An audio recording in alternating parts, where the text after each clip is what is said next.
To put it quite frankly, hindi naman, if there's smoke, there's fire. Yung mga ganyan naman, it started with a speech of Congressman Valeriano. Dinala sa committee, nag-hearing, and in the course of those hearings, ang daming lumabas. Ang daming acknowledgement receipts, ang daming lumabas na pwede naman sanang sagutin. And it's not gaslighting. Again, it is what it is. Ang dami, hindi naman, di ba,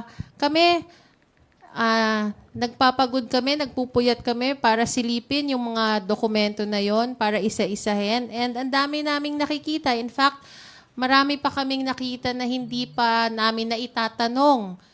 So, hindi siya terrorism on our part na we're terrorizing the OVP. Had they answered the questions from the very beginning, then sana tapos na sana yung mga hearings ngayon.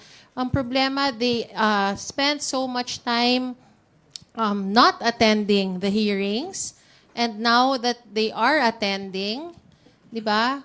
So, kung sana nung umpisa pa lang pumunta na sila, then sana tapos na, nasagot na sana nila. Yun lang.